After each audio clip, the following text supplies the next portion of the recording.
Hello, everyone, and welcome back to the CDL podcast channel. In this episode today, we're going to be talking about some news in this scene, some potential rule and setting changes, some GA news, Mosh Pit playlist coming out, some updates for season 1 of the game, as well as all the maps for competitive were revealed. And then we're going to introduce a little special guest on here and talk some more COD predictions for the season, just talk about anything in general, what's going on. But before we get into that, Brock, how you doing today? Oh, we're doing good on this fine Wednesday evening, I was coming home from work. It was dark out, kind of depressing, not gonna lie. But it's still pretty warm. It was like 60 degrees when I was coming home, so It's probably our last warm day in Wisconsin. yeah, And honestly. if you guys enjoy this one, be sure to leave a like, comment, and subscribe. The support has been crazy in the offseason. We've gained a couple hundred subscribers, which I can't believe is true because the offseason in COD is so dead. But you guys have been killing the support, so we'd appreciate if you continue to do that. And before we jump into news, we got a second guest today, the first ever 3-man pod. He's not new to the podcast, though. He's returning after a little hiatus. We got Kyle here today. Kyle, how are you doing today? Oh my gosh, it's good to be back. I was talking with you. It's like I don't know how often I'll jump on with you guys, but I want to reignite my fandom for competitive COD and wanted to jump on and just check in and a new title is always exciting. So hoping that Yep. we can get back to it. Yeah, and that's kind of also the thing I wanted to say before we jump into it too is like, who knows? Kyle might not be back for 3 weeks. He might be back next week. He might be back random. He's just kind of got an open door policy, and he knows that. And that's just like for transparency for you guys that are listening. Kyle might be on next week, and he might be on 10 weeks in a row, or he might not be on at all. It's kind of on a week by week basis. We have some stuff maybe that we wanted to like plan around, but just know that you might hear Kyle sometimes. You might not hear him other times, but it's an open door. We're not gonna hold him off, and we're not gonna force him to come on. But every time he comes on, we're gonna enjoy it. Yep. So Kyle, you ready to talk some news for the first time in a while? Yeah, let's jump into it. All right. First thing, we've seen some tournaments played with it. Is Hitch, Zuma, and Rambo. I think mostly Hitch and Zuma are kind of behind it. They're like making tweaks to the game settings. They were putting the health on 130. Talking about like using the overclock perk, which I think that's the right one, Brock. The one that allows you to use 2 field upgrades, dead silence and trophies, so that way every player can have dead silence and like maybe using the weaker guns. Because I mean, any of you that have played the game or watched the game out there know you can kill in like 2 bullets. 3 bullets is like a long kill. So they're trying to tweak the health and like edit settings. I hope the CDL, I could see them not wanting to adopt it because you'd be playing a different game than what you're playing in pubs. But like, I hope they look into it because the games are always more fun when there's actual real gunfights, not people just being zapped. Yeah. I hope they do, but I don't think so.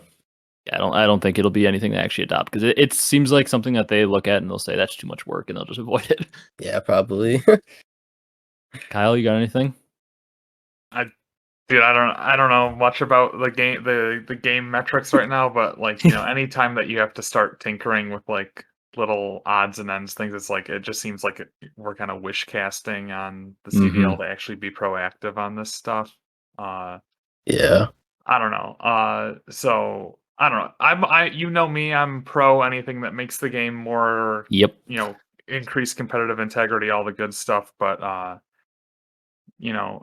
I don't know. We'll see, I guess, if any of that stuff materializes, but it would probably have to be baked into like the settings. Yep. It also like it seems like it's so perfect like for a CDL setting to be perfect, but at the same time also like if they're gonna do it in the CDL, they would have to incorporate it into ranked. And I feel like from an Activision and Infinity Ward perspective, they wouldn't want people playing a completely different game in ranked than you are in pubs. Like time to kill wise and stuff. Like it is obviously a different game. It's different maps. It's different team sizes. It's like different restrictions. But like they don't want you playing with completely different health. Like I don't see that changing, which kind of sucks because the way the game is now, you kill. It's like there's not even a gunfight almost. Yeah, you just like two shot people. It's ridiculous. At least the weapon tuning won't be in though. You can like change your attachments or whatever, and like people have like found guns that like one shot to the head. Yeah. Like I personally haven't touched the tuning at all. Too complicated. Yeah. All right. GA stuff.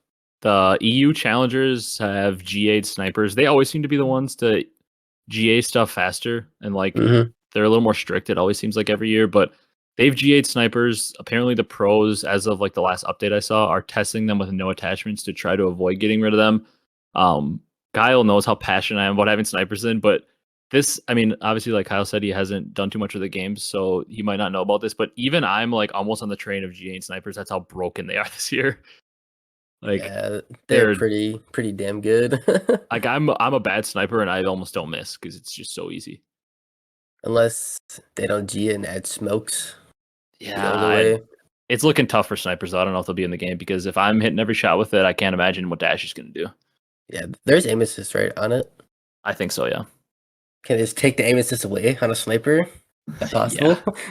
it's ridiculous. Kyle, can you Yeah. believe it? I'm even maybe on the side of GA and snipers.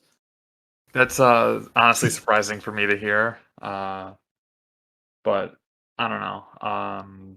When's the last time we actually had a good balance with snipers, or do we have to wind it all the way back to like BO4? I would say probably BO4. Yeah, Because Yeah. it seems like every year since then we've had to deal with like one-way smokes or yeah, I feel like MW 2019 had at least we had some snipe in that. yeah. There was a Um, little snipe in that one. Yeah, that's true. I kind of forgot about that. Like I remember Skies and like there were some players that used them a Mhm. lot. But like in Vanguard, it was allowed, but we didn't really see it much. Yeah, it's just the guns were way better. Sniper Cold War, it was shot so GA'd. slow. Yeah, and MW was you're right. MW was pretty good, but BO4 was really the last time I felt like it was like truly balanced. Shocker. Great And before game. that, like IW, all the jetpack games, and like before that, they were just like pretty normal in the game. Yeah. Yeah, that is true though. It's been a while since we had an actual balanced sniper game, and I can't believe I'm kind of on the train of GAing them. But at this point, like I don't even think it'll be fun to watch because it's basically an auto hit. I swear the aim assist is so strong. Like I'm hitting every shot with them, and you know that's an issue. Maybe you're just goaded now with the sniper. That's not it. There are also a lot of guns being GA'd. I know like the STB. I gotta be careful. I gotta make sure I emphasize the B there, not the STD. That's GA'd. I started using that gun for the first time trying to get a gold yesterday. I can see why it's GA'd. That gun's insane. Like it's like the Maddox people say from Black Ops Yeah. 4. That gun's so good. And then there's the The what's the other AR? 74U. Is the AK the 7.62? Is that one GA'd? Uh, Oh yeah, the 74. No, I don't think Se- it is. I just don't think it's that good. The 74U though. 74U is. And then the Fennec, I think, the sub that shoots really fast. Yep. But I think the list is going to keep growing and growing, and pros are getting annoyed. But like, just how fast you kill in this game, I think they're GAing any gun that kills fast just to try to add a little skill gap. So that one might get GA'd then. The Vaz, the one they've been using. Yeah, the Vaznov. That I used that one time in that GB and I was frying kids. Yeah, Like that has to go, I feel like. If Yeah. those are going. so tons of guns being GA'd, but I don't like. I'm usually like pretty against GAs, but I can't like complain because it seems like they're trying to do everything to make the time to kill longer, which I'm for. Mhm. So I can't be against the GAs like I normally am. Yeah, they'll be using some Um, potato gun. Then this one is one I also wanted to hear Kyle's thoughts on because, like he said, he hasn't been as in touch with the scene as much as he has been in the past couple of years. But red dots are still not showing up on the minimap, Kyle, when you shoot. Obviously, that's a thing in pubs because for whatever reason they like that. But like Slasher's been talking about it pretty hot on the timeline. Like they're pushing for it, but some people are laying down and accepting it. Like we legit might not have red dots on the minimap this year. That's a big L if it happens. Big yeah, L. I don't understand. Like in the CODs that I grew up playing, red dots were just a standard for any unsuppressed weapon. So then it seemed like the default thing would always be to run a suppressor as one of your attachments if you wanted to be invisible, or if you wanted an optic, then you would forego the suppressor. I don't know. Better times. But Definitely. just not having red dots show up. Like, why are we having a mini map? It's like I literally memorized the maps within a couple times playing it, so it's not like I need like Google Maps open on my. Yeah, what are we using the mini map for then? Exactly. It's like the only thing you could is like maybe to see what your teammates are looking at. That's about it. Yeah. Like I don't understand though. Like what what is the big deal about putting them in there competitive? It's like a crucial part of the game. Like the person shoots, you can call it where they are, you can get a better understanding. It's a pretty crucial part of the game. Yeah. I don't understand, but I agree with you. Like that's how my feeling is on it too. Like in pubs, like when I played CODs, like if I didn't want to be seen on the mini map, I used Ghost and a suppressor. Like that's just what you did. Yep. I don't understand why and like where it changed, because I also like from a pub's perspective, I guess maybe I'm wrong on it, but my opinion on it was like when I was learning how to play COD, it was like a complete bot playing like the older games. Like when I saw red dot on the minimap, that like kind of like taught me where people played. Like I like wow, every time I call on UAV, there's always red dots in this area. Like oh, they probably go there, and I would just like the most basic like bare bones level would learn like this is where people go. Maybe that's a good spot to go on the map. And like I don't understand the point of in pubs or especially competitive. And I don't understand. Slasher has to be capping that people are like laying down and just like accepting it. There's no way pros are not like up in arms about this. They have to be, unless I don't know. Unless they just know it's not going to change. Yeah, let's say they just have no faith but for them to change it. But that was when I knew Kyle would have some interesting words on if he heard that. Yeah, it doesn't make sense. I don't know. I'm kind. It kind of breaks my brain a little bit. So I just don't understand how it won't be a setting. Like yeah, that's what. And it was a setting though. Remember we saw during the beta. I was talking to Brock about this during the beta. I saw like screen grabs of that or something. Yeah, like, and it was in private match. You could turn on red dots on the mini map. So everybody's like, oh, like, and like I don't even think people really made it a story because like we just like kind of figured it was a thing. Mm-hmm. Like we're like, yeah, I mean, obviously there's red dots in the mini map in private match because you have to turn them on for competitive. And then all of a sudden the setting disappeared and people were like, I remember on like opening up, people were like, oh, the setting's gone for GBs. Like you can't play GBs with red dots. Oh, it's probably a bug or whatever. It's a known bug. Even CDL Intel posted that it was like a bug. And then all of a sudden it's like, we're over a week from the launch. Like, hey, where are the red dots? Yeah. Trying to kill competitive. It's an absolute mess. We do have the map pool though. Kyle, I don't know how much you want to talk about this one because, like you said, you haven't been too involved with the game. But map pool, I can just read them off quick. There was like an initial one that came out, and then it changed because Hotel was out because of the whole real world copyright thing that I don't understand why they did it this way, but they did. But in search, we got Albagra, which yikes. Hotel, pretty good map. Alicilo, which is that the one? I like still don't know the maps by name that well. That's the one with the big hill in the back, right, Brock? Is it? Yes, I want to say yeah. Honestly, I don't remember some of these maps. It has to be because I know all the other maps I see in here. Embassy is the it's the like, where it's giant city one. Yeah, it's super bright. Yeah, and then Mercado is the market. Yep. Yeah. Tennis courts around Embassy. Mercado is actually a good map though. It's like a classic 3-lane. I like that one. The like visuals kind of remind me of like Seatown if I'm thinking of the right map from MW3. Maybe I'm not thinking of the right map though. For me, it's like favela kind of. Like yeah, little area. That's it too. Then Hardpoint is basically the same maps. It's Albagra again, and then Hotel, Embassy, Mercado, and Zarqua. Which I really wish like this would be funny to listen to Kyle's thoughts. Have you seen that map, Kyle, or no? Because that map's such a troll. I wouldn't be able to point it out now.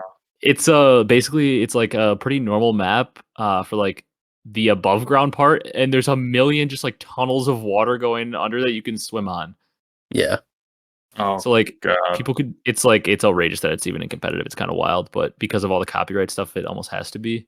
Then for control, we've got Albagra again, Breenberg Hotel, and Alicilo, which I don't know. My thoughts on the maps, Brock. I don't understand how Albagra is even in because the one team spawn is the thing with the two skinny doors.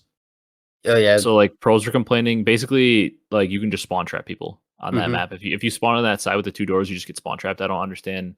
I think I saw a tweet saying if you spawn on that side, you just put your controller down, walk away for a bit. It's like worse than Hackney Yard bad side was in MW, which is like the worst bad side of all time. I don't understand. Search and Destroy I can see, but don't know how that's a respawn map. Then Hotel I actually think is a good map.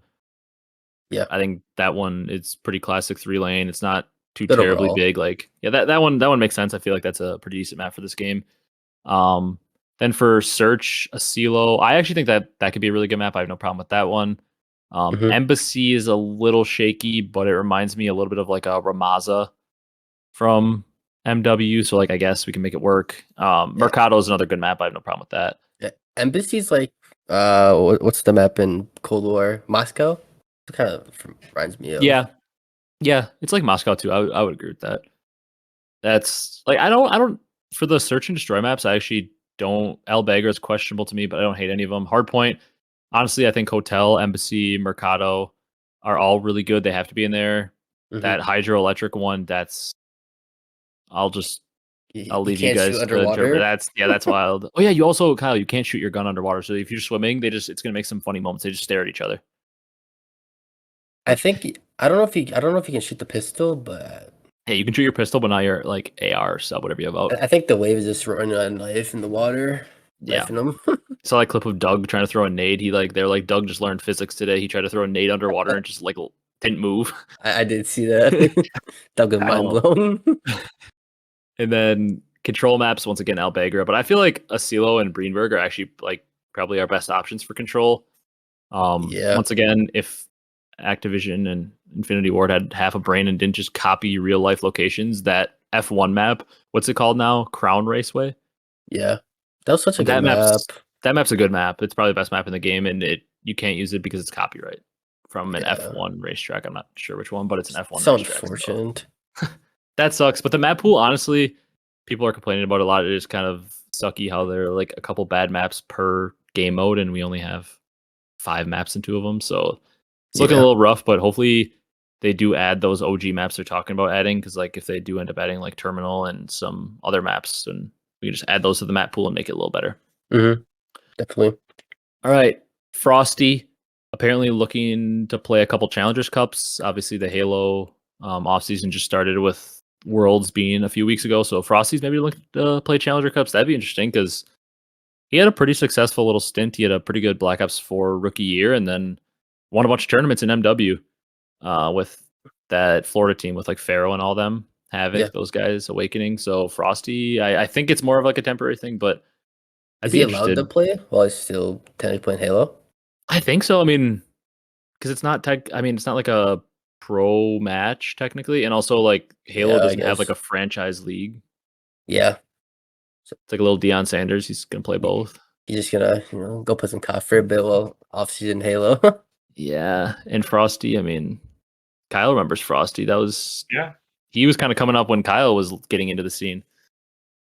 Yeah, with that Florida team kind of dominated the mid season. They won like 3 or 4 in a row. Mm-hmm. They were legit. I'm excited though. I hope he comes back and then all of a sudden realizes that COD's more for him, because he was also like a popular personality being on OpTic Halo for so long. So that would also help the scene out a little bit. Yeah. Under barrels that increase hip fire accuracy and like I think even like fire rate are banned. That's like not shocking. They're like actually OP. I remember I had to do a challenge for one gun that was like get 20 hip fire kills. I just like wasn't missing when I was hip firing. I was like, this is broken. Melting from across the map. Yeah. Yeah. Definitely CDL operator skin, Brock. Awful. awful like usual for the standard COD League skin. Yeah. Did you see the picture of it, Kyle? Yeah, it looks like a like they're wearing like a ski helmet and like those old Oakley goggles. Yeah. Like I don't know. I'm a big into winter sports and stuff. It looks like a person like going skiing or snowboarding. With that, just like it's just like that standard black and white that just says like Call of Duty. It's just gonna be the generic color and logo of the team, and then they're gonna sell you like a generic skin and a little like weapon charm and stickers, and it's gonna be $10 a team. Hey, but we gotta tell you this. This came out last week. I don't know if you saw it. They're actually letting the teams design their camos this time and their jerseys. Yep. But that's probably gonna be after the fact of like the generic skin launch. Oh, probably. Yeah. But at least we get at least we get something. Yeah. I just don't know why anyone buys the standard COD League skin. It's so bad. Yeah, I don't understand either. I fell for that twice. So CDL owes me $20 because I bought Kyle's $20 back. I bought the Huntsman skin in Modern Warfare 2019, and then I bought the LA Thieves in Cold War. Yeah. At least you didn't buy the standard Call of Duty League black and white. Oh, no, I would never buy the standard that one. I definitely bought the Toronto Ultra ones from last 2 years. This I don't even know if Kyle knows about this. That was Cold War, right, Brock? When you bought that one, Brock is like the reason Yeah. Toronto won. He just randomly bought a random skin, bought Toronto, and that's when they instantly won their major right after that, after playing terrible. Oh, yeah. Basically, that's how I chalk it up to. So since then, Brock's been like a Toronto fan. It was either that or the Minnesota Rocker. Oh yeah, And they both won that year. we'll talk about that when we get into Kyle's predictions. But like Kyle's a Rocker stan, and now me and Brock are kind of Rocker stands this year. Like it's just a full Rocker fan podcast here.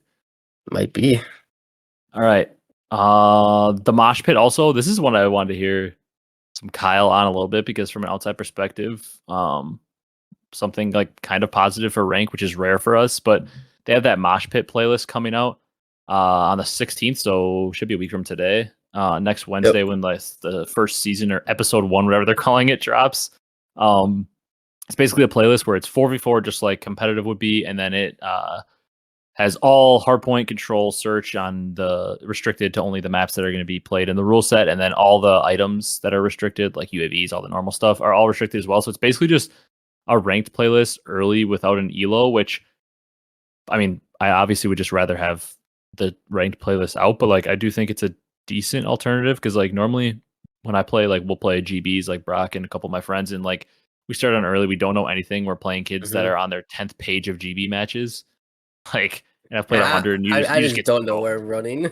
Yeah, you just get smoked. So like, it's not even like fun to play. But this is a little more fun. You don't have to wait between wait times, and you can just like load into games and learn before having it affect your rank. So I kind of like it. But Kyle, thoughts on it? Thoughts on them actually releasing some form of a ranked type of playlist this early? Yeah, I mean, it sounds like a reskin of the league play from Modern Warfare 2019, where it was just like hop in and spawn in with 3 other, or in my case, I didn't play with anybody that I knew, so it was like spawn in with 3 other randos on a Hackney hardpoint and pray that you can, be somewhat competent. But I don't know. At least there's some kind of effort being made early on in the game. I'd still like to. My contingency or my proposal for actually like getting involved in buying this game and investing time into it is if there's like a competent elo system and like essentially if you tell me like, hey, this is worth it, then I'll buy and get in. But like, yeah, definitely. I don't know, like dedicating the amount of time and effort to like, getting familiar with the game and getting my fingers working again on a controller. It would require some kind of like elo system where I'm playing with people that are around my skill and there's some, incentive to play better, and I don't know. You know what I mean. Yeah. Yeah, 100%. And like the funny thing is like just that toxic relationship that all of us that like rank play have with Activision is like, I'm like, yeah, this is a great first step. Like I can actually get into ranked without having to play GBs, and I can like learn the maps and everything without it affecting my elo. And then like rank comes out later, but like there's still that thought, and I know both of you have it as well, that in the back of my head, like they're like, yeah, we're putting this out, and then rank play is coming out in early 2023, and I'm like, but like, what if they don't? What if they just throw this out there and they're like, shoot, rank play is delayed, they just never release it? Like I like still have that toxic thought in the back of my head that might happen, and then I would hate it. I would be very sad. I would probably quit the game at that point. Go play something else. Like I'll still watch, but at that point, if I'm not able to play ranked in a few months, I'm not going to just be able to play pubs for 12 months. Yeah. I'm past that point of my Call of Duty life cycle. I just hope they put the right rules in for this mosh pit plays. It sounds like everything's going to be banned. That's supposed to be banned. Like it's going to be full on CDL rules. I hope so, because I don't want to want some cheesy thing getting in. I hope they don't even change the elo system. Just put what they had in Vanguard, because in Vanguard it was the best rank system we've ever had, along with like World War II's. Yeah. So just throw that same rank system and we're back. There's actually numbers to tell you how high your elo was. Yeah. Then couple last really news thing we have, couple things that have to do with like season 1 were announced. Apparently like the old prestige emblems are back. Like once you hit 55, like a lot of the other games were in the past, you can prestige, and it sounds like you then start over at like level 1 and prestige again. I don't exactly know. It sounds like it's kind of like the OG prestiges, but also not at the same time, because then like it's supposed to like give you new emblems to earn at the end of each season or whatever. So like it sounds like it's kind of like they were doing in the past of like in like Modern Warfare 19. Mm-hmm. So they introduced that. They also said like what shipment, shocker, they put it out in every freaking game lately. Shipment's coming back and shoot house, which if you saw my debates with people in the OpTic Texas comments on Twitter, that's kind of a meme on the podcast now. Shoot house top 15 map of all time. He had really had the audacity to say that. Yeah, so that map's coming out. Not a bad pubs map though. It'll be fun to play pubs on compared to some of the maps we have in this game. And then Mhm. shipment, which I don't know. Kyle might have different thoughts, but I think me and Brock have the same opinion. I would rather have like Dome from MW3 or like some other classic like Rust or like some other classic small MW2 or MW3 maps than playing on shipment. Shipment, I just it's like too small, too chaotic for me almost. Well, Shipment almost seems like a place where people just level up their Warzone guns. Mm-hmm. It's like Yeah. I specifically remember like playing like when I was full on into Warzone, and yeah, people would just take the newest like weapon drop or meta, and they would just be like throwing like unlimited smokes and getting like going for their 150 kills on enemies like in or around smoke, and it was just unplayable. So I don't really. It's just a breeding ground for people trying to level up guns. So Yeah. I don't know. That's I guess I can get behind it for that reason only, but it's not really a map that I need to be like playing a 24-hour playlist on or something. oh hell no. It's Definitely. shipment to me is the exact same thing. It's where I just go to like if I want to level up guns fast because you get a lot of kills. Yep. Mm-hmm. Shipment That's exactly to what it is. me is it's fine. It's just I wish if they do put it in, just have a playlist where you can't use like source streaks. Yeah, that's true. Because if somebody gets like an attack helicopter, the map's just over. Yeah, or like the napalm strike. I don't know if it was that's what it called. Or the whole map and just spawn into fire and I'm dead like 5 Yeah, on times in a Vanguard. row. Yeah. It's Yeah, so that annoying. like compared to those other like classic like pub maps like Dome or like Nuketown, it's just like not even close. It's just not nearly as fun to play. Yeah. I mean, obviously, I don't know that they can put Nuketown in this game. You know, different developers and everything, but they're talking about putting it in like the second iteration of the game. So I hope we get to see some more. I think I saw today. Oh my god, what map was it? It was like a rumor of like a MW2 map was going to come into the game. I swear I saw it today. Maybe it was like Ghost of Hope or something. And I thought it was an MW2 map that was like good. That they might have renamed it. Maybe it was like Afghan. Do you know what it looked like? Oh, I can't remember, but I'm pretty sure it was MW2. I can't remember at all now though. Wish I could find it. It was like a screenshot and it said like, "Oh, this MW2 map like is going to be coming back or something." I'm not gonna be able to find it now though, of course. I just can't remember what it was at all. Shoot. Karachi? I don't think That so. was a pretty bad map. I'm not gonna be able to find it, but it was some MW2 map that I remember being good. I think it might have been Afghan, but it was like named something completely different. No, I'm like 99% sure it was Afghan. I'm not gonna find it. We'll say it was Afghan, and I might be wrong, but they were like naming it something that had like 4 different words in the title, and I was like, can we just call it Afghan? But that's it for news, unless you got anything else you want to mention. I saw they have like a Fortnite style battle pass or something now for Warzone, or they like changed it up. I didn't really read about it because I'm not much of a Warzone player. Also, the Warzone, you can drop a nuke, I think, in it now. Yeah, which well, I don't want to play Warzone still, but yeah, just saying. That sounds. It sounds like cool idea, but at the same time, also that would kind of suck if like you're in the final 4 squads and you're like ready to go, and then somebody just gets a nuke and it ends the game. I'd be like, Yeah, I'd be kind of like, what?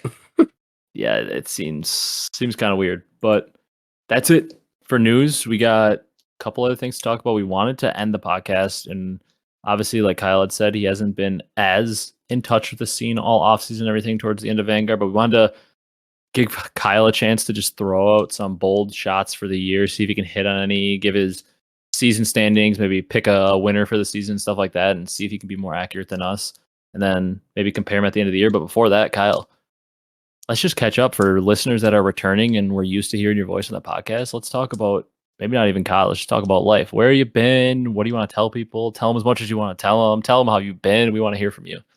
Yeah, so I I guess the last time we were discussing before we started recording. The last time I was on was probably was it Gorillas who won Major 2?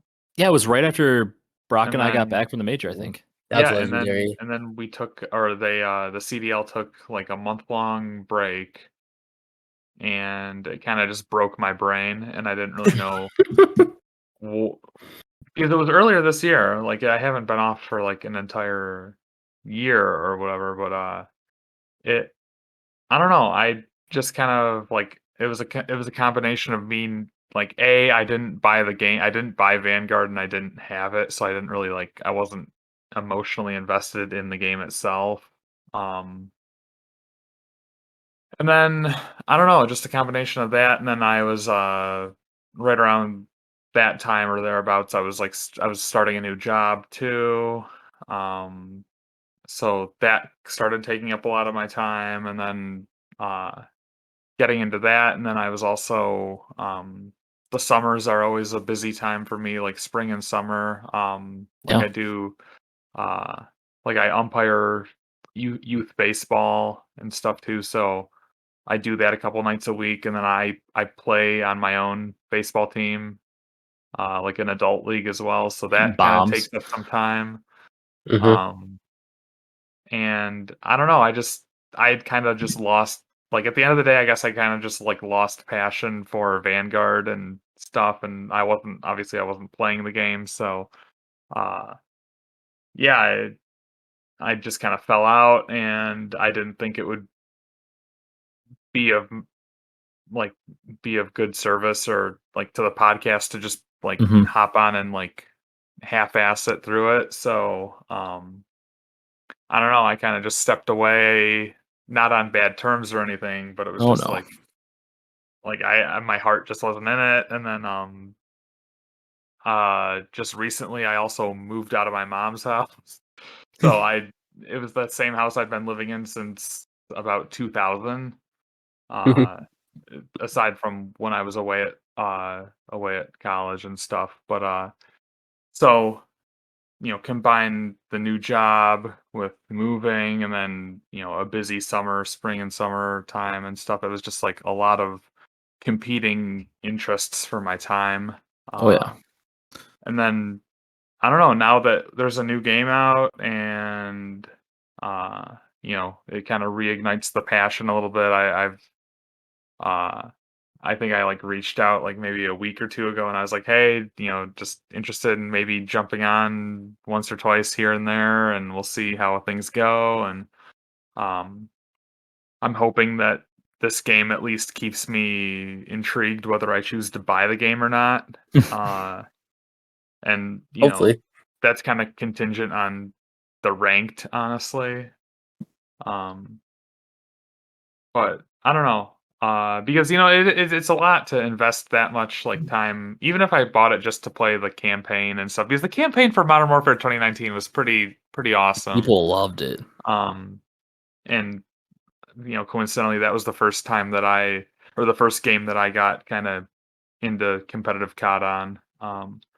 So I don't know. We'll see how the season goes, and you know, I I at least want to be invested for the first little bit here and see. I'm going to give it another uh, fair effort to for the CDL to win me back. I guess I don't know. I don't think I ever left per se, but I don't know. I'm interested to get back in and be invested once more. So that's kind of where I've been, and I've still been active on Twitter and doing things like that, and Yep. I haven't totally fallen out of existence.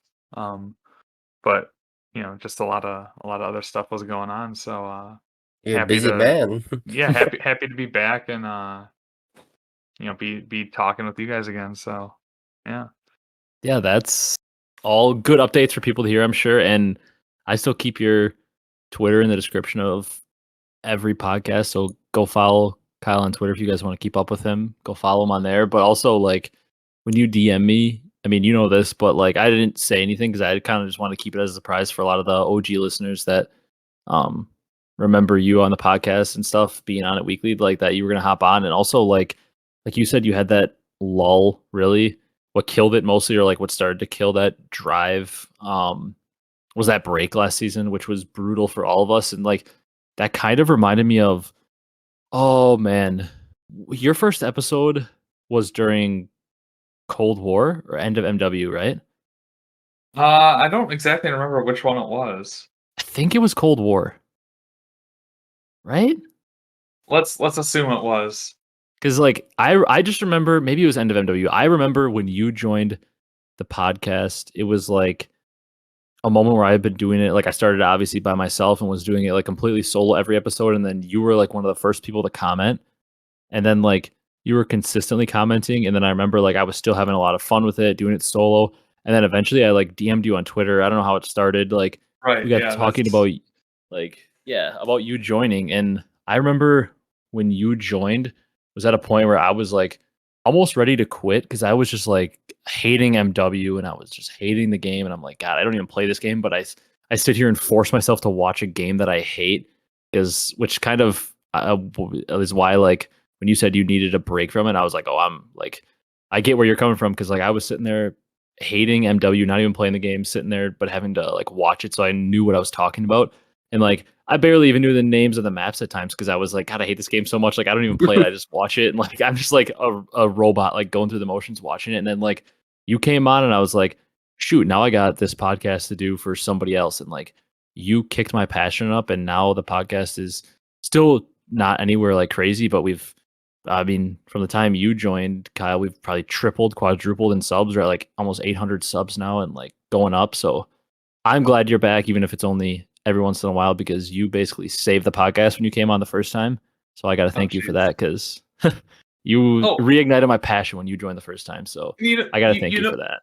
You know what else happened right around the time when I stopped coming on the podcast is the original podcast that had gotten me into competitive COD, the best of 3. They just like stopped. And they're done completely now. I know, and you know, I would often, you know, inform a lot of my opinions based on their podcast, and you know, I like originally I started listening to them, and then I was like, I wanted to find other people talking about COD, so I was listening to Nameless's podcast, and then I was listening to the Teep and Merc and Maven podcast as well, Hard Points or whatever. And then obviously I got into the flank a little bit, and I was like watching, and then I just happened to find your podcast. You had like a 30 or 40 minute recording, but you only had like 20, 30 views. I was like, oh, this is interesting. Like, I'll listen to this. And then, you know, started commenting and stuff. So yeah, that really hits the nostalgia for me right there. But yeah, just, you know, like I said, excited to be back and talking with you again. And yeah, and I don't know. Not a that's whole lot for else.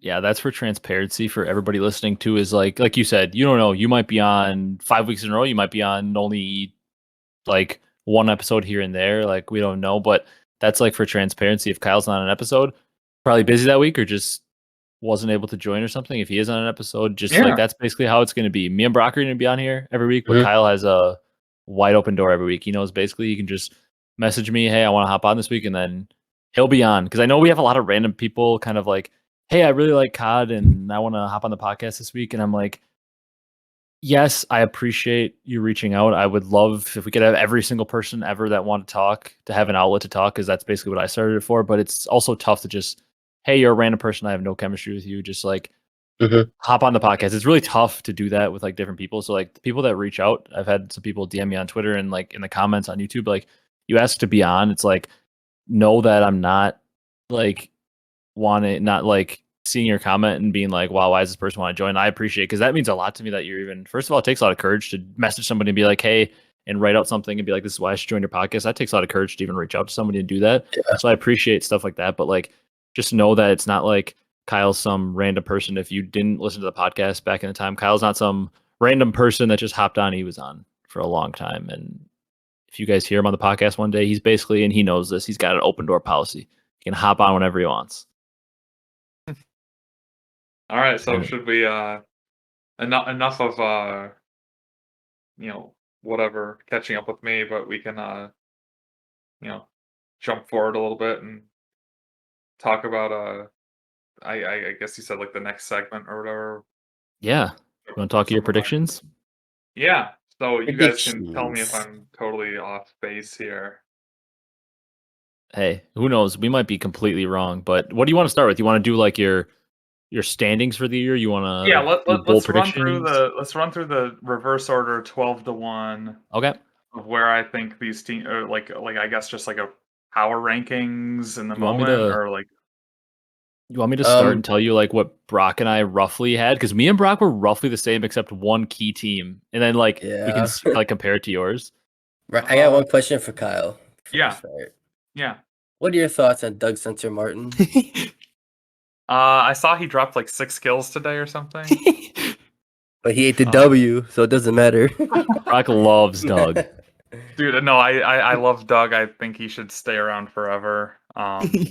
Somebody's got to give him a CDL contract at some point, right? Like expansion team. Like you might lose every match, but like, hey, you're gonna have a lot of fans, right? Pick Doug up. Wasn't he under the Breach umbrella for a little bit? He still is. Yeah, he's like the captain of the academy team for the Breach, and they actually have a really good team.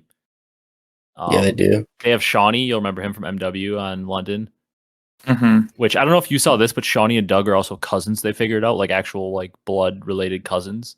Oh my god! Off like some great grandpa, and then they also have Beans, who's like the top EU Challengers player, joined their roster, and then they have a kid. What's his new name? Kremp. Yeah, he's like a super talented. So Doug, actually, you might see him finishing some top 4s and challengers this year, Kyle. Can't wait to see that challenger event. He might. All right, you get into your standings unless you want to hear like no. You just tell us yours and we'll compare them because there's one team. I'll tell you the team that Brock and I disagree pretty heavily on. Like the one team was LAG. He was very, very high on them, and I'm a little lower. That's like the only disagreement we really had. So I'm interested to see how yours compares. Okay, I'll run through this kind of briefly here. So at 12, just a team that I haven't been hearing a whole lot of great things on, the Royal Ravens. I don't know. I feel like somebody's got to be in 12.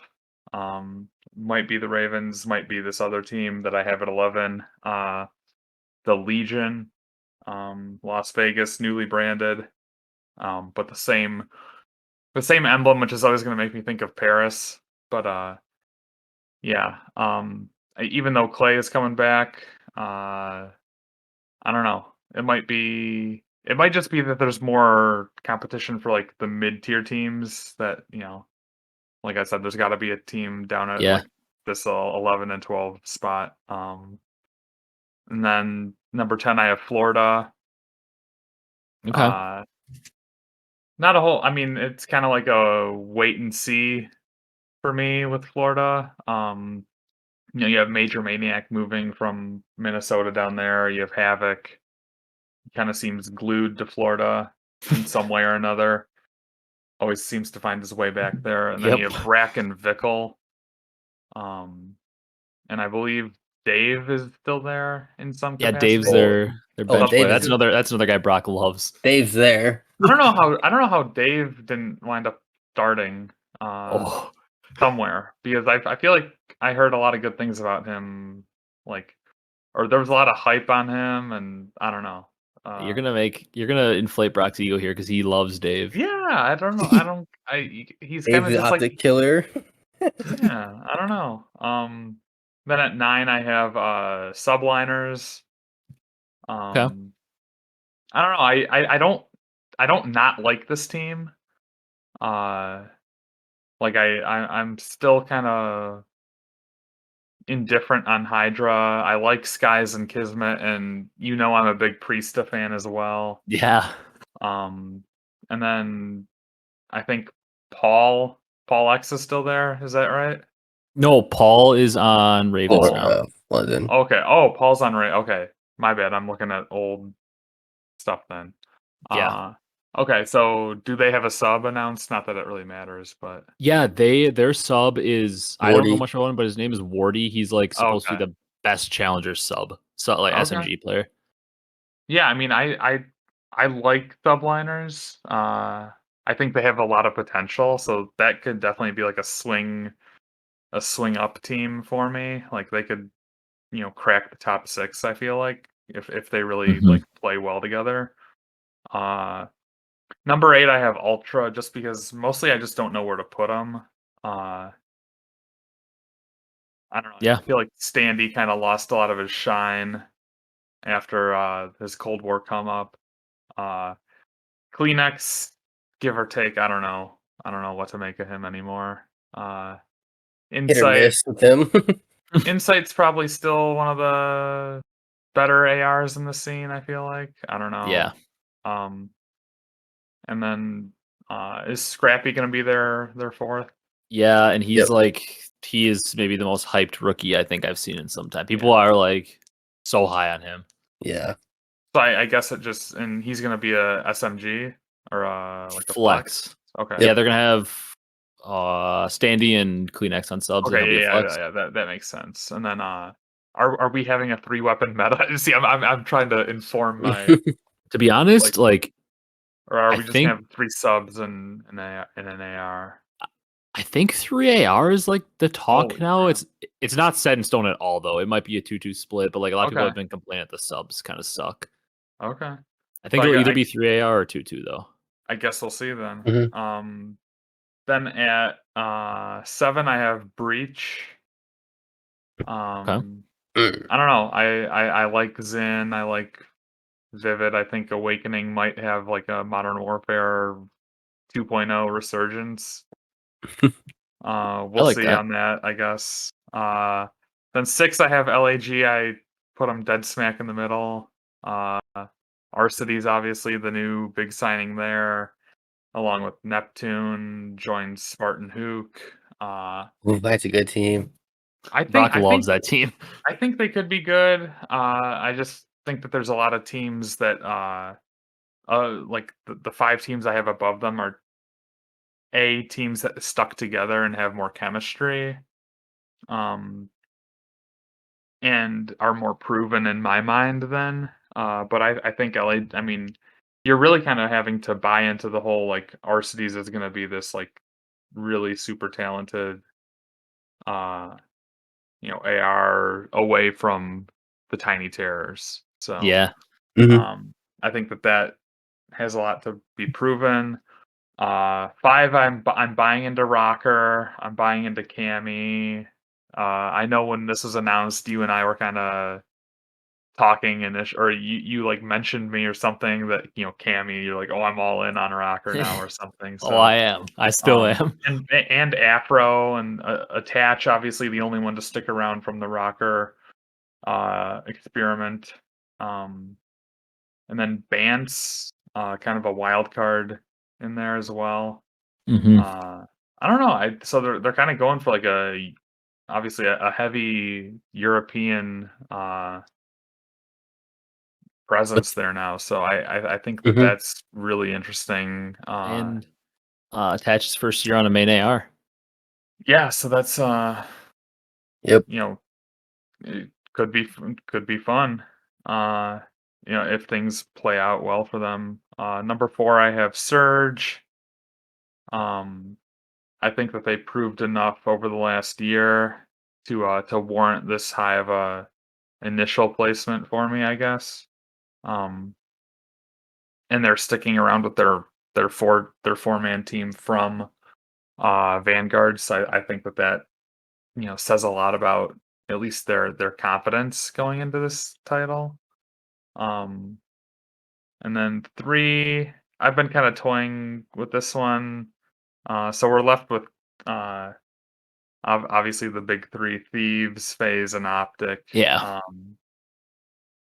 It's just more of a who are you a fan of, or who are you gonna say that you're a fan of, I guess. Mhm.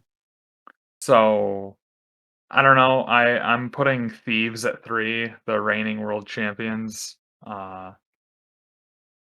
I don't have a good reason why I put them at 3 as opposed to 2 or 1. Fair. These three are so tight that it's kind of just like, what's Yeah. your gut feeling? And then I put Faze at 2 and OpTic at 1. Okay. So I'm interested to hear your critique of that. Like I said, I don't really have a good justification. Like, oh man, I really like the scrim result today for OpTic or something like this. I think that they're by far and away the best team in the game or whatever. And I saw FaZe has been getting kind of maybe beat up a little bit in scrims. So I don't know, but we'll see. Yeah, your list was like extremely close to both of ours, like in the general spots. I think maybe it's closer to Brock's because the only main difference we had was I think I had LAG at 9 and he had them at like 5 or 6. Yeah. Just like you had them at 6, right? Out of I 5. had him Yeah. at 6. Yeah. Okay, so I think you're maybe closer to Brock, but overall, like we had the same, just like any of these lists are going to be. It's like we have the same like areas for teams that maybe like flopped them. Like I think Brock had London last, like you did. I think I had Florida last, but then London 11. So kind of just a little flip. What did Kyle have Boston at again? I had Breach at 7. I think I had him at 8. I had Boston at 10. Yeah, you had Boston way down. You were down on them, but I was like in the 7 or 8 range. Yeah. But I mean, I think the list was good. I thought your bottom four was London, Florida, Vegas, and New York. New York. Yeah. I think I agree 100% with Vegas, Florida, and London, but I think I had LAG at 9, but Okay. Subliners are kind of in the same boat. For me, you had them at 9. They're kind of in the same boat. They're like a team that I can see Subliners being really good, but like there's a lot of question marks, like you said, that kind of scare me with them. So like I think putting them at 9 is fair. I honestly liked your list overall. I think Brock and I both had Phase 1 just because they tend to dominate, but I don't hate OpTic 1 because also this whole bad map pool and no red dots in the mini map. We know how Slasher is. Like Slasher might just lose his mind trying to play this and then online on top of it. He was full. And obviously now we did our predictions pre Scump announcing it was his final year. Right. So like OpTic might have more momentum and might actually be focused the whole year. That makes your prediction look a little better. I don't think that factored into me putting them 1 versus 2 or 3. I don't know. But yeah, obviously that's a big piece of current events, the announcement. Jumper and stuff, jumper. So. Yeah, that's. so I liked your list though. Yeah, I had OpTic winning champs, so you guys know. For that's retirement. So he said Scump was like, "Oh yeah, if we win every tournament, then he'll stay or something." Yeah. Is that some teaser or whatever? I don't know. But he said like if we win every tournament, I'll stay. Then like somebody was like, "Yeah, what if it's like you win the final 2 or like you win like the final 2 majors and champs?" He's like, "Okay." Like he keeps making it like sound like maybe he'd come back if they like go absolutely crazy this year. But I think Formo said, "What if you win like back to back 3P and then you're frying on top of that 1.4?" Yeah. And he's like, "I don't know." It's a weird thing though. We didn't even talk about that. Do you want to talk about Scump retiring before you do your bowl predictions or whatever else you want to talk about, or you want to move on to those? I feel like that's a better thing to do when it actually happens. Like, yeah. Because I don't know, we'll have to wait and see. Maybe he'll go join Formal on OpTic Halo or something. Just completely new esport. Just screw it. Yeah, or maybe he'll be like a Fall Guys world champion or something. I don't know. But obviously, the one thing I'll say on Scump is obviously he's gonna always like have an online presence with OpTic for as long as Hecz has a pulse. So Definitely. that seems to be his career. He'll obviously he'll probably go the Teep route and start a whole family and still have a presence. It just got engaged. Yeah, exactly. Maybe in a couple of years they'll have a kid or whatever, and we'll have baby Scump or whatever. So little Scumpy. The next OpTic SMG up. Yeah, obviously he's been he had his whole late adolescence into adulthood in the public eye of OpTic and stuff. It's just kind of goes without saying that he's a lot of the reason why OpTic has as big of a following as they do. So Yeah. Mm-hmm. but yeah, that's kind of something that I'll reserve for the Scump retirement podcast. Yeah, the actual official retirement. I mean, yeah, Yeah. that goes without saying, like you said, though, the amount of following he's added to that organization, to COD in general, probably a lot of the reason that we're even doing this podcast right now is because of how big he helped the CDL become. Yeah, definitely. But that'll be a sad day when the actual official retirement hits. That's why hopefully they have some success this year and we get to see him in some more deep tournament runs or something. Grand finals. Yeah. What you got next for us, Kyle? What do you want to go to? Bold predictions? You have anything else you want to do for predictions wise? You got MVP picks or anything for Yeah, us? I've got the basics. I got an MVP. So I was kind of going back and forth with this. I said, who do I think is gonna, uh, maybe not be on the team that like wins the most or something, but I don't know. I went with a very safe pick. I went between the two slices of white bread with this. I said Simp just as a safe pick. Okay. But I don't know. I feel like I mean, aside from just being a safe pick, it's I don't know. Who did you guys have anything crazy for MVP? I think Brock, did you I know Brock had a bold prediction. It wasn't his actual pick, but when we did our bolds, you said that Scump was like your really bold one was that Scump would win MVP this year. But who was your actual pick? Did you pick? I picked Arcitys I was gonna say I thought you picked Arcitys, like for a actual. like that LAG was gonna pop off into his Arcitys. I picked Pred, I believe. Oh wow. Because I Okay. thought, I mean, Pred was the number one SMG and everything last year, so I was just going off that and saying he'll fry and Seattle finished top 3, I think I said or something. So then they'll give it to Pred. Yeah. Wow. I mean, I picked Hydra last year. That was not a good pick. He ended up playing pretty well individually, but that team was in shambles until the end of the year. Right. I mean, Simp is a good pick though. Like, would I be shocked if Simp wins? Absolutely not, because he's Simp, and we know that he's in the MVP discussion every year, basically. Yeah.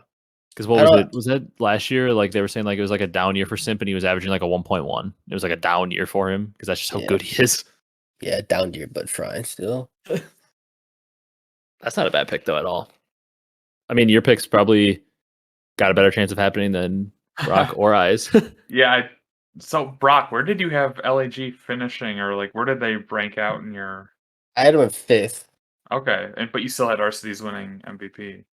Yes. That's interesting. Yeah, I mean, I'm trying to think of like who were the MVP candidates last year, like the finalists. It was Like so last year's. It was he's almost going for like a Skies Modern Warfare 2019 kind of Arcitys Revenge Tour, basically. right, or like where Florida had some success, but they weren't really like I don't know how they finished in MW champs or whatever, I forget, but They bottomed out, I think. Yeah. but wasn't Skies one of the 5 like candidates for MVP at the end of that Yes. title? Yeah, Yeah. I think so. You'd have to like go back and look at the other titles for who was the Right. final candidates, because last year was, I don't know if you saw that or if you were kind of like done with Vanguard at that point when they announced them. The MVP candidates made no sense.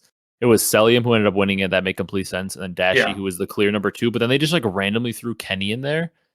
And Yeah. that was pre-champs, so he hadn't won champs yet. And it made literally Uh-huh. no sense because Kenny had like a 0.8 the entire year, then won MVP at the final major. So like, yes, he had a great final major, but the rest of the year he had like a 0.8. So Yeah. like the fact that he was in there made no sense. But I'm pretty sure you're right. Skies was one of the finalists in MW. Yeah, because he had like a 1.2 or 1.3 or something like. Yeah. That was the game where ARs were just like dominant. I think that was Brock, can correct me if I'm wrong, but I think Brock's narrative for our season when he talked about it was like LAG wins one major, they end up finishing like 4th or 5th, and Arcitys is like a dominant KD.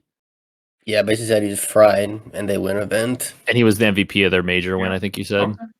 Yeah. No, that's completely fair. I was just saying I was just kind of saying that was an interesting.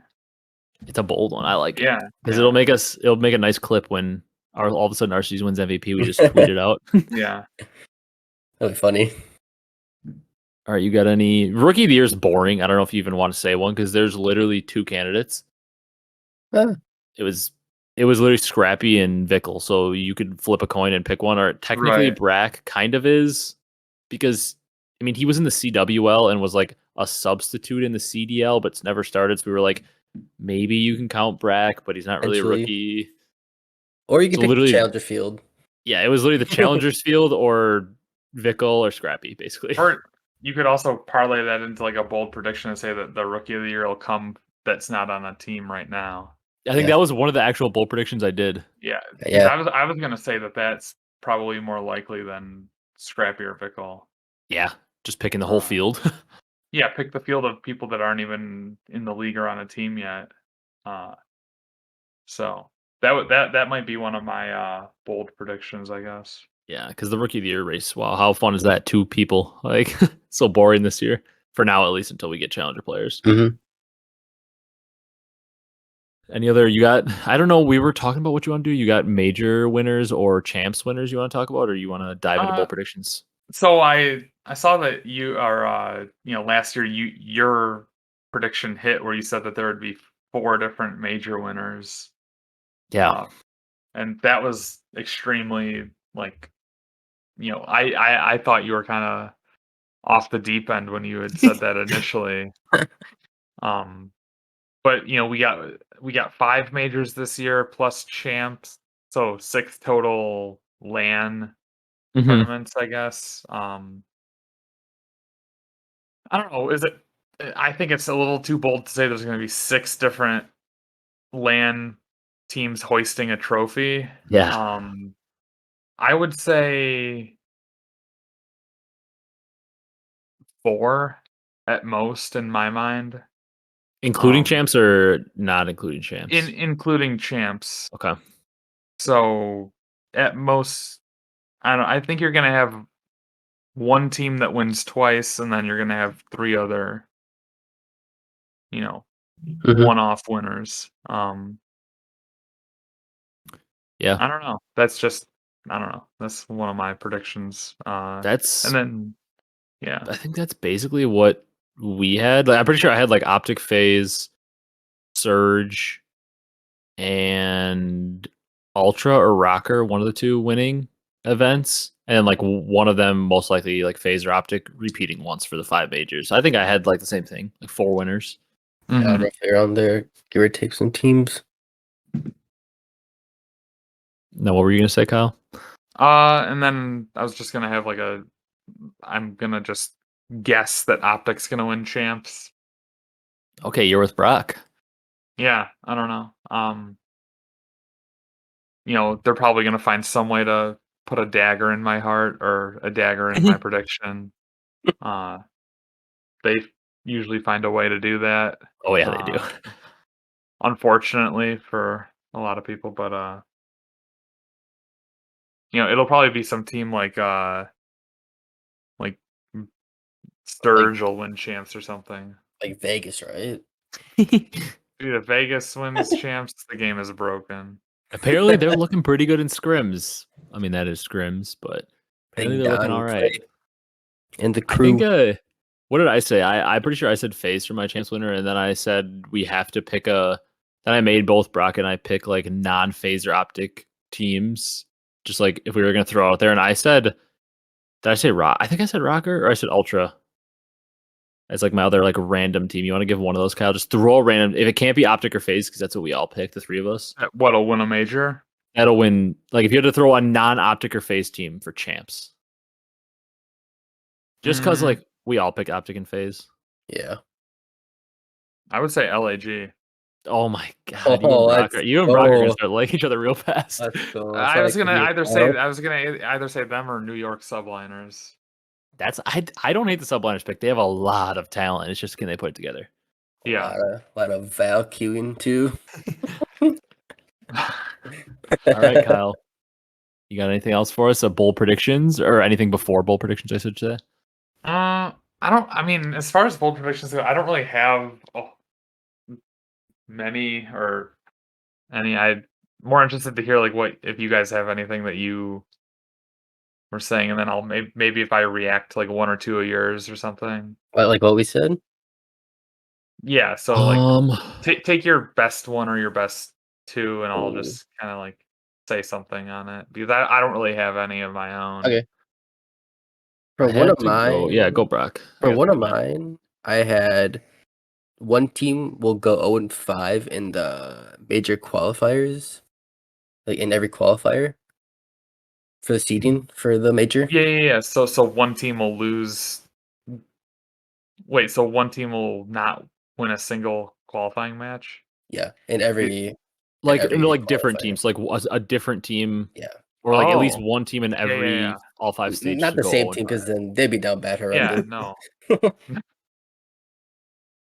I like that So one though when I heard yeah, it. no, that's a good one. I think that's not crazy to think like, uh, but Mhm. how many times are you just gonna like stumble into a win or something? You're gonna get like a Ravens versus Vegas or something, and one of them's gonna win. I was Yeah, trying to think about it in terms of last year, and I'm pretty sure I don't know if it happened. I think it happened like Paris did it once, and Thieves actually did it once. I don't remember Um, if anyone else did and I it. can't remember anybody else, but I think it happened 2 out of the 4 majors, and one was Thieves, which makes Dude, me kind of believe. Thieves were so down bad early in the title. Yeah, they were not Early very in, good. yeah, like Did Surge go 0-5 one time? They Or might have. They were close. I know I don't. they. I don't think it's the worst yeah, prediction. I like that one. that was like major two or something that Surge or whoever was Yeah, really bad.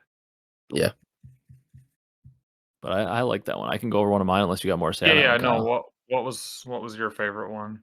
I'm trying to think. I did the thing. I just like had to by default say 5 different teams will win a major. Just try to go back to back. But I'm trying to think. I had the one where I said a rookie of the year would be from like the challengers field, not in the league currently. Oh I had man, that one. I'm trying to think about Brock. What was one that you liked for me? Because I had like a couple really random ones. I'm trying to think of one that might have been a little more realistic. Uh, I liked I trying to liked think. the rookie of the year one. Um, shoot, what did I say? Oh, I liked one that I had that I thought was like I wanted it for the chaos reason. I said 3 different teams would pick up a completely brand new player to the league before the start of the second major. Oh yeah, that one. So like Yeah. 3 different challengers players that had never played in the league are just going to be in the league starting for new teams and just be chaos of just roster changes. Mm-hmm. So like an early roster mania Yeah, kind of and thing. my reasoning behind it was mostly because there's only 2 like brand new rookies in the league this year. So like hmm some of these new talent players have got to come from somewhere, and I think people might get desperate. Yeah. What teams? So just kind of expounding on that. What teams do you think are desperate enough early on to pull trigger like that? My thought for one that Brock kind of like steered, I wasn't even thinking of it right away, but Brock steered me to it when we had the discussion was subliners because I think they had a terrible relationship at the end of last year, and Kismet and Hydra were both on the team, so I could see that relationship still not being great, and obviously they're going to side with Hydra. Um, and they have Wardy right on their bench, who's never been in the league, and he's supposed to be the best sub in all of challengers. So that one seemed like kind of a gimme for me that like he'll come in for Kismet. Yeah. And then I said, I mean, I f- Vegas, their sub duo is TJ and Prolute. I feel like Temp and Clay are going to be a good enough AR duo, but like TJ and Prolute, are they really going to be able to gun with the top sub duos? I could see Vegas making a move. Ooh, And then like my other one Teej. was, my other one was either Florida or London, maybe. Florida or London, just because I think they're going to be the 2 worst teams in the league. So odds are one of them will Mm-hmm. make a change. Now the bold part is like I think what makes it so bold is that I'm saying 3 brand new players because like I could easily see Florida saying, "Oh, we got Dave on the bench," so that wouldn't count towards it. Yeah. Or like they have to go completely away from their bench, so that I think that's what makes it pretty crazy. But it's Yeah. out Yeah, there. no, I I like that. We've seen so often in the past that these teams at the bottom are just kind of apathetic. Oh yeah, Mm-hmm. So I'm kind of just scared about that, if nothing else. And then, although last year we did see Paris tinker around a little bit yeah. They here made a and few there. moves throughout the year. Yeah. I think I'm trying to think of another one that I had that I really liked, but I'm like blanking on a couple of them. I don't know where my note No, that's sheet fine. is. I think one more that I had was I saved like for the real last part because it was kind of real bold. Oh, I remember. I said TJ Hadley would win the conversation of the MVP. Wow. And absolutely, this is the one he said at the end. He's like, I don't know if I should say this because people are gonna think I'm stupid. I'm pretty sure that was like the exact words he said. Yeah, It was like the boldest one of the podcast. He said that. But if that is even close to true, like if he's even like a top, like top 10 sub, which he has the talent to be, then all of a sudden people are gonna think Brock's a savant. Dude, if Vegas somehow aren't in the bottom 4, I think we'll just have chaos in the league, right? I like this is the one thing I actually want to talk to you about because you know I always like this was like a ongoing joke when you were on the podcast all the time. Kyle was like, I always want to talk about Vegas, and you were like, can we just move on from Vegas? You hated talking about it, or Paris, I guess at the time. No, yeah, well, in the hashtag free Donnie Temp movement that you wanted. So Yeah. like Now I think like I don't know. I that's like since Brock I guess brought up the TJ like in the MVP conversation. I want to know like your thoughts on it because like you did have him still at like 11, but hey, 11 for them is a big improvement because normally they're a shoe in 12th, so like that's a jump for them. Like I don't know. Do you feel the same way as both of us? Like I see a sneaky way where this team like could actually be like fighting for the 8th spot because like they do have a different caliber of players in their team this year. Like Prolute was successful with OpTic. I don't know how much I believe in him. TJ, you know, we've seen him win 4 or 5 majors in his career and like a relatively successful smart player. But like I feel like Clay brings a different like I don't know, it's Clay. Like he's a 3-time world champ. He's won like 20 leadership. tournaments. Yeah, like leadership. And then Donnie's been a top player now for a couple years. I don't know. I feel like this Vegas team actually has like a small chance, and I'm not saying they're going to be like crazy, but like they could fight for an 8 seed this year. I feel like it just feels a little different. It doesn't feel like they're just random scraps like it normally does. yeah, I mean, this is also like the first time that Clay is away from Krim, right? In a while, yeah. Yeah, so I mean, that might have been the reason why the New York team kind of fell apart, or like, I haven't done the full autopsy on that yet, but yeah, it'd be interesting to see how much of this like narrative of Clay being like, oh, Clay's the leader or whatever, how much that affects their ability as a team, I guess. But I think that I mean, they could be fighting for an 8 seed, uh, but I don't know. It's more of like an I'll believe it when I see it kind of thing with them. That's though. fair. Yeah, I it's also definitely like fair. I think this is like why I'm like praying that bold prediction I had comes true also because I feel like this team is just not going to be able to compete up with those top teams and keep up with them in the sub department. Like with TJ and Pro, like do I really think TJ and Pro are going to be able to keep up with Simp and Abezy? Like no, not at all. But like that's why I want that to come true because if there's like the top SMG player out there and like for some reason he decides he wants to go to Vegas just because they actually have good players now and like they pair him with TJ, like they get a top tier SMG to go with TJ in this team, I feel like they can actually make like a lot of noise and like easily crack the top 8. That's why I'm like praying it happens because, like you said, the chaos that'll ensue in the league if Paris is actually like fighting for top 6s would be insane. Yeah, like I want to see it. I think everyone wants to see it, except Kyle. Kyle's a Paris hater, right, Kyle? I just don't like them. I just don't like Paris. I don't know. That's okay.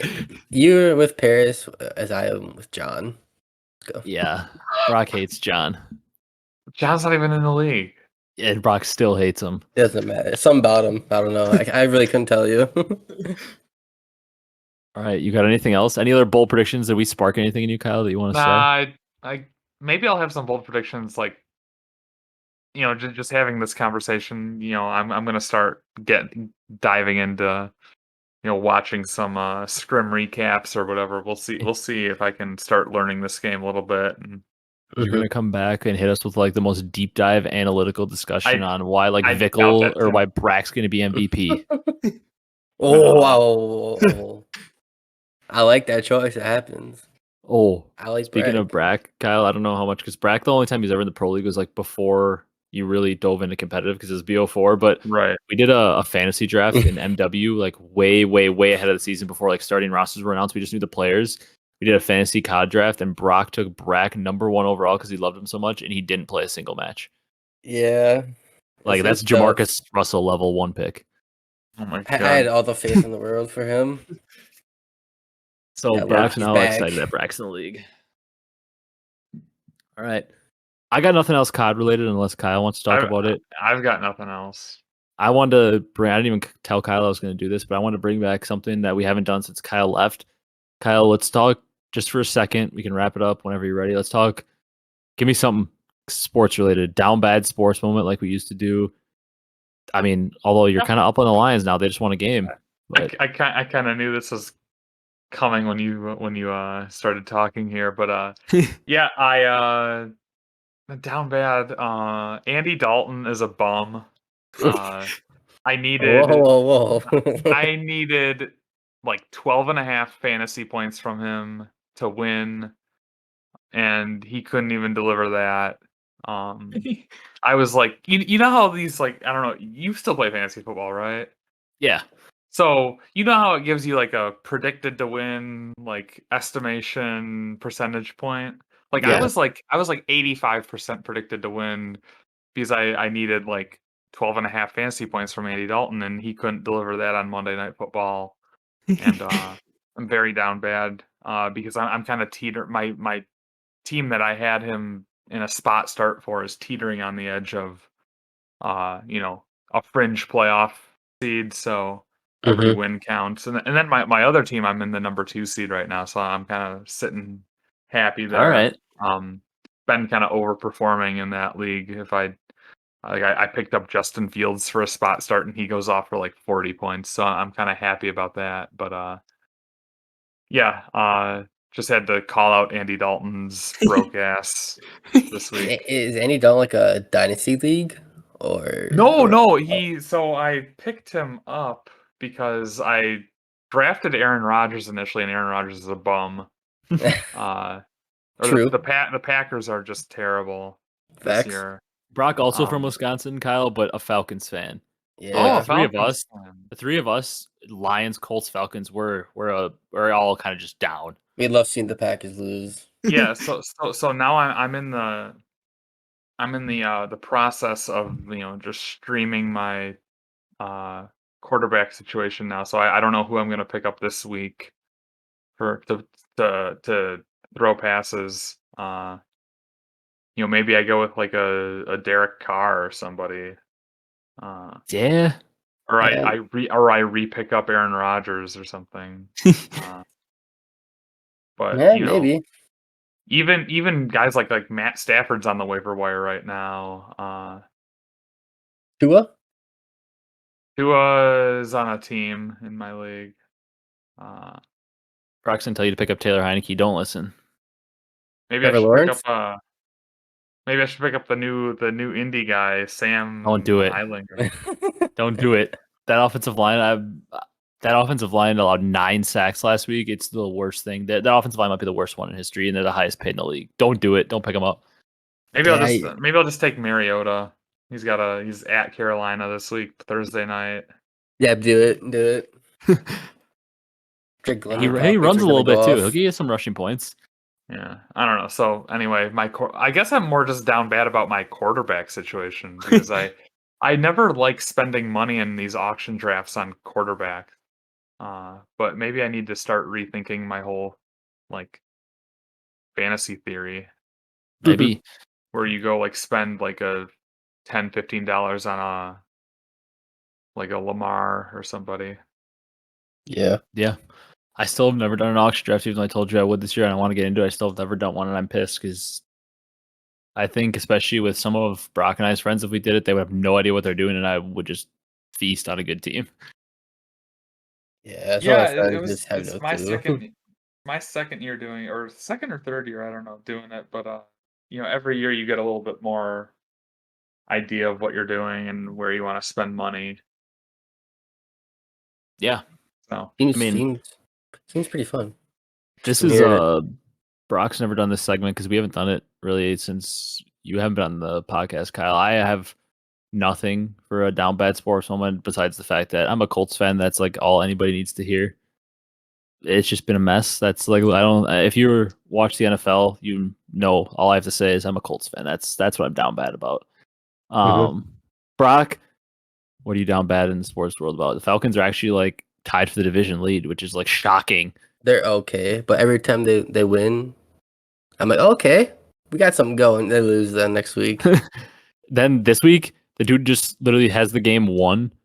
I don't remember who it was, the defensive lineman Yeah, recovers that fumble or whatever, has the game won. Then he's running in the open field by himself and he drops the ball. I will say the down bad sports moment is basically the Utah Jazz owners right now because they keep winning. Yeah, they want Victor and they just can't stop winning games. Yeah, I think they're first in the West, like 9-3 or 10-3. Yeah. And they were Yeah, supposed so- to be like the worst team in the league, tanking for Yeah. Victor. They ain't getting Victor. Kyle, are the Pistons going to get Victor? Are the Pistons going to tank? Dude, I don't know. I feel like the Pistons might still be in like the lottery mode right now, where they're just like, even though they just got Jaden Ivey and we got Cade and stuff, it's like, are we still in the process where we want to be like going for a top draft pick? Mhm. I don't know. I need to evaluate and get back to you on that.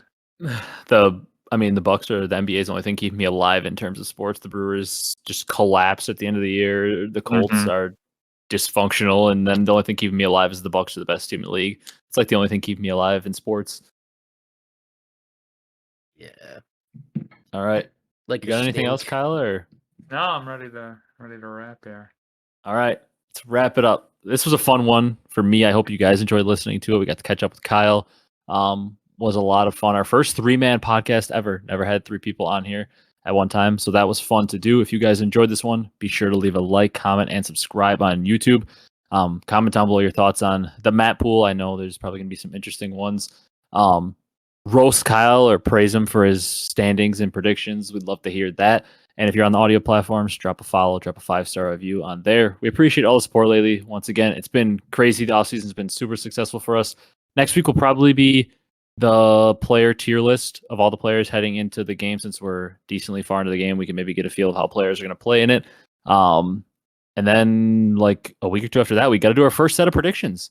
So I'm excited to do those predictions for that first major qualifier set. But that's going to do it for this one. Like I said, leave a like, comment, and subscribe, and we will see you in the next one. Thanks for watching, everyone.